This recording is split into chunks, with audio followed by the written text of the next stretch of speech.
Hi hello welcome to my channel കരുത്തിക്കിളിക്കൂടിൻ്റെ മറ്റൊരു episode നോക്കിയാലോ. ആരെങ്കിലും ചാനൽ സബ്സ്ക്രൈബ് ചെയ്യാതെ കാണുന്നതെങ്കിൽ ഒന്ന് സബ്സ്ക്രൈബ് ചെയ്ത് സപ്പോർട്ട് ചെയ്യാൻ മറക്കരുതേ. അങ്ങനെ നമ്മളെ സുഭാഷ് ഏട്ടൻ്റെ ജാതകദോഷം കൊണ്ടാണ് ആ വീട്ടിൽ ഇത്രയും പ്രശ്നങ്ങൾ ഉണ്ടായത്, ആ വീട്ടിൽ പെണ്ണുങ്ങൾ വാഴാത്തതെന്നൊക്കെ സുഭാഷ് ഏട്ടനും അങ്ങ് വിശ്വസിക്കുന്നുണ്ട് കേട്ടോ. ജോത്സ്യം പറഞ്ഞത് ആലോചിച്ചിട്ട് ഒരുപാട് നേരം റൂമിലിരുന്ന് കരയുന്നൊക്കെ ഉണ്ട്. അതൊക്കെ കഴിഞ്ഞ് കഥവൊക്കെ തുറന്ന് പുറത്തേക്ക് വരുമ്പോൾ എല്ലാവരും കൂടി ഇരുന്ന് സംസാരിക്കുന്നതാണ് കാണുന്നത്. അന്നേരം എല്ലാവരും പറയുന്നുണ്ട് കേട്ടോ, ഇങ്ങനെയാണ് അവരെങ്കിലും ഞങ്ങൾ ഒരിക്കലും ഇങ്ങനെ ഒരു കല്യാണക്കാരൻ സുഭാഷ് ഏട്ടന് വേണ്ടി കൊണ്ടുവരില്ലായിരുന്നു, അതൊന്നും അറിയില്ലായിരുന്നു, ഇത്ര വിശ്വാസമുള്ള ആൾക്കാരാണെന്ന് അറിയില്ലായിരുന്നു, ഞാനാണ് തെറ്റ് ചെയ്തതെന്നൊക്കെ സുധീഷും പറയുന്നുണ്ട്. സുഭാഷ് ഏട്ടന് വേണ്ടിയിട്ട് ജാതകം ഉണ്ടാക്കി ഇങ്ങനെയൊക്കെ ആക്കിയതും ഞാനാണ് എന്നൊക്കെ പറയുന്നുണ്ട് കേട്ടോ.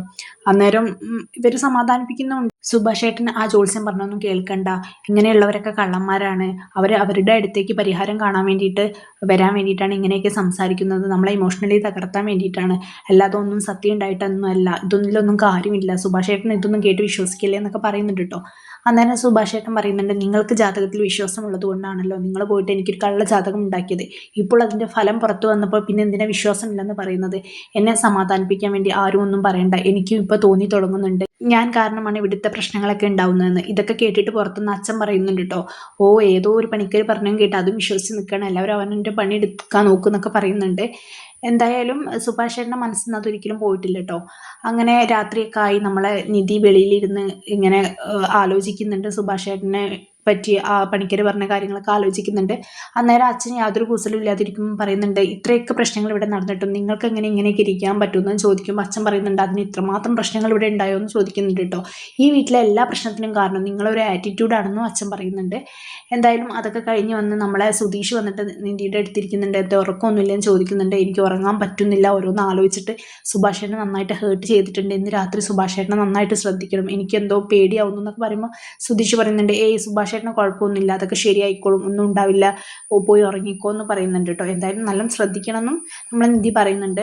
അച്ഛനോടാണെങ്കിൽ സുധീഷ് പറയുന്നുണ്ട്, നിങ്ങളാണ് എല്ലാത്തിനും കാരണം, നിങ്ങൾ ആ ജാതകം എടുത്ത് കൊടുത്തുകൊണ്ടാണ് ഈ പ്രശ്നങ്ങളൊക്കെ ഉണ്ടായത്, നിങ്ങളെ കൊണ്ടാണ് ഇങ്ങനെ ഉണ്ടായത് എന്നൊക്കെ പറയുന്നുണ്ട്. എല്ലാം ഉണ്ടാക്കിയിട്ട് നിങ്ങൾ ഇവിടെ പാട്ടും കേട്ടിരിക്കുകയാണല്ലേ, നിങ്ങൾക്ക് ഇതിനെ എങ്ങനെ സാധിക്കുന്നു എന്ന് പറയുന്നുണ്ട് കേട്ടോ. അച്ഛൻ അപ്പോഴും യാതൊരു വലിയ കൂസലൊന്നും ഇല്ലാതെയാണ് ഇരിക്കുന്നത്.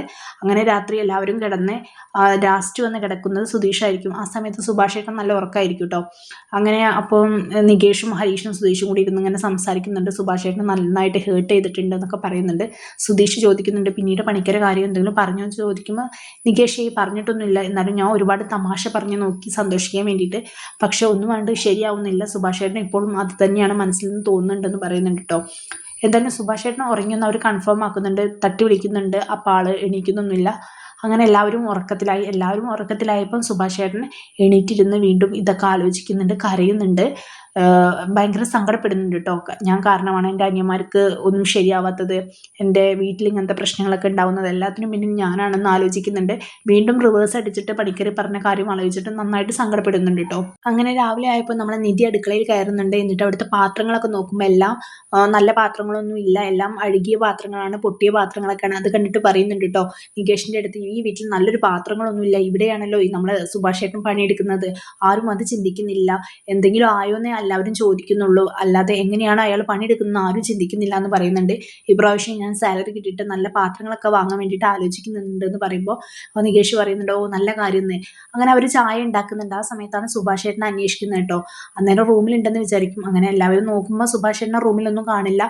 അപ്പോൾ ഹരീഷും സുധീഷും ഒക്കെ കുറച്ച് കൂളാണ്, അവർ പറയുന്നത് പുറത്ത് എന്തെങ്കിലും സാധനങ്ങൾ മേടിക്കാൻ പോയതായിരിക്കും എന്ന് പറയുമ്പോൾ നികേഷും അതുപോലെ തന്നെ നിധിയും പറയുന്നുണ്ട്, ഇത്രയും നേരത്തെ ഒന്നും സാധനങ്ങൾ മേടിക്കാൻ പോവാറില്ലല്ലോ, പിന്നെ എങ്ങോട്ടും സുഭാഷ് ഏട്ടൻ പറയാതെ ഒന്നും പോവാറില്ല എന്ന് പറയുന്നുണ്ട് കേട്ടോ. എന്തായാലും നമുക്ക് സുഭാഷ് ഏട്ടൻ്റെ ഫോണിലേക്ക് ഒന്ന് വിളിക്കാമെന്ന് പറയുന്നുണ്ട്. അങ്ങനെ വിളിച്ചു നോക്കുമ്പോൾ സ്വിച്ച് ഓഫ് ആണ്, ഇവിടെ എങ്ങാനും കുത്തിയിട്ടിട്ടുണ്ടായിരിക്കും എന്ന് സുധീഷ് പറയുന്നുണ്ട്. അങ്ങനെ നികേഷ് റൂമിൽ പോയി നോക്കുമ്പോൾ സുഭാഷ് ഏട്ടൻ്റെ ഫോൺ അവിടെയുണ്ട്, കുത്തിയിട്ടിട്ടൊന്നുമില്ല.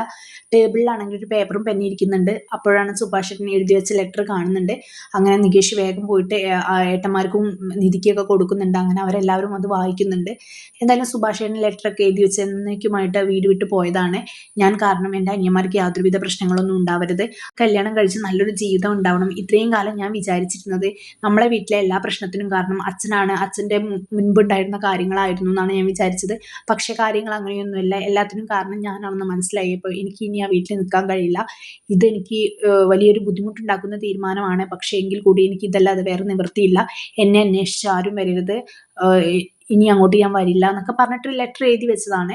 എന്തായാലും ഇവർ പരസ്പരം മാറി മാറി അത് വായിക്കുന്നുണ്ട്, കരയുന്നുണ്ട്, ഭയങ്കരമായിട്ട് സങ്കടപ്പെടുന്നുണ്ട്. നിധിയാണെങ്കിൽ ഇവരെല്ലാവരെയും കുറ്റപ്പെടുത്തുന്നുണ്ട് കേട്ടോ. ഒരു രാത്രി പോലും നിങ്ങൾക്ക് ഉറക്കടിച്ച് സുഭാഷേട്ടനെ കാത്തിരിക്കാൻ പറ്റിയില്ല, ഉറക്കമൊഴിച്ചിരുന്ന് നോക്കാൻ പറ്റിയില്ല, അതുകൊണ്ടല്ലേ ഇങ്ങനെ സംഭവിച്ചത്. നിങ്ങൾ ഉറക്കമൊഴിച്ച് നോക്കിയിരുന്നെങ്കിൽ ഇങ്ങനെയൊന്നും ഉണ്ടാവില്ലായിരുന്നു. സുഭാഷേട്ടന്റെ സ്ഥാനത്ത് നിങ്ങൾക്കാർക്കെങ്കിലാണ് ഇങ്ങനത്തെ ഒരു പ്രശ്നമെങ്കിൽ സുഭാഷേട്ടൻ ഉറക്കമൊഴിച്ച് നോക്കില്ലായിരുന്നോ? പക്ഷെ നിങ്ങൾക്ക് അങ്ങനെയില്ല. സുഭാഷേട്ടൻ നിങ്ങളുടെ ജീവനാണ്, പക്ഷെ നിങ്ങൾ അങ്ങനെ കാണുന്നില്ല എന്നൊക്കെ പറയുന്നുണ്ട് കേട്ടോ. എന്തായാലും അവരെല്ലാവരും കരയുന്നുണ്ട്. ഇനി ആലോചിക്കാനൊന്നുമില്ല, എവിടെയെങ്കിലുമൊക്കെ പോയി തിരയെന്ന് പറഞ്ഞിട്ട് എല്ലാവരെയും സുഭാഷേട്ടനെ തിരയാനൊക്കെ പറഞ്ഞയക്കുന്നുണ്ട് കേട്ടോ. അങ്ങനെ അച്ഛനോടും പറയുന്നുണ്ട്. അച്ഛനും ഈ കത്തൊക്കെ വായിച്ച് ഭയങ്കരമായിട്ട് സങ്കടപ്പെടുന്നുണ്ട്. അങ്ങനെ അച്ഛനും തിരയാൻ വേണ്ടിയിട്ട് പുറത്തേക്ക് പോവുകട്ടോ ചെയ്യുന്നത്. എന്തായാലും സുഭാഷേട്ടനെ അന്വേഷിച്ച് വരണ്ടെന്നാണ് സുഭാഷേട്ടൻ പറയുന്നത്. എവിടെയെങ്കിലും പോയി ജീവിക്കാന്നാവും മേ ബി ഉദ്ദേശിക്കുന്നത്. വീട് വിട്ട് പോയാൽ എല്ലാ പ്രശ്നങ്ങളും തീരുമെന്ന് അയാൾ വിചാരിക്കുന്നുണ്ട് കേട്ടോ. പാവം സുഭാഷേട്ടനാണ് ആ വീട്ടിലെ പ്രശ്നങ്ങളെന്ന് സ്വയം ഇപ്പൊ വിചാരിച്ച് സങ്കടപ്പെട്ടുകൊണ്ടിരിക്കുകയാണ്.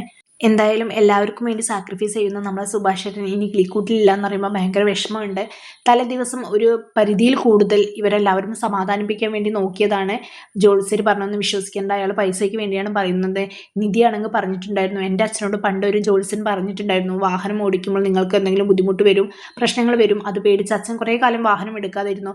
പക്ഷേ പിന്നീട് ആവശ്യം വന്നപ്പോൾ എടുത്തു, ഇപ്പോഴും എടുക്കുന്നുണ്ട്. എന്നിട്ട് അച്ഛൻ എന്തെങ്കിലും കുഴപ്പം വന്നോ എന്നൊക്കെ ചോദിക്കുന്നുണ്ട് കേട്ടോ. എന്തായാലും ഇതൊക്കെ സുഭാഷേട്ടന് വേണ്ടിയിട്ടുള്ള സമാധാന വാക്കുകളാണ്, അല്ലാതെ ഇതൊന്നും സത്യമല്ല എന്ന് സുഭാഷേട്ടനും വിശ്വസിക്കുന്നുണ്ട്. ആ പണിക്കർ പറഞ്ഞത് തന്നെയായിരിക്കും സത്യം എന്ന് വിചാരിച്ചിട്ടാണ് ഇപ്പോൾ അവിടുന്ന് ഇറങ്ങിപ്പോയത്. സംഭവം ഇങ്ങനത്തെ കാര്യത്തിൽ വിശ്വാസമില്ലാത്ത ആളാണെങ്കിൽ കൂടി സ്വന്തം കാര്യം വന്നപ്പോൾ ഇപ്പോൾ വിശ്വാസമായതുപോലെയാണ് കാണിക്കുന്നത്.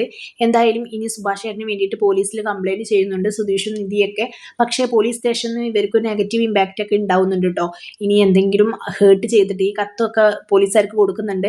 ഇത് വായിക്കുമ്പോൾ പോലീസുകാർക്കും ഒരു പേടിയൊക്കെ ഉണ്ട് കേട്ടോ. സുഭാഷേട്ടൻ എന്തെങ്കിലും മനസ്സ് വിഷമിച്ച് എന്തെങ്കിലും ചെയ്തോ എന്നൊക്കെ ചോദിക്കുന്നുണ്ട്. നമ്മളെ സുധീഷ് നന്നായിട്ട് തകരാനൊക്കെ പോകുന്നുണ്ട്.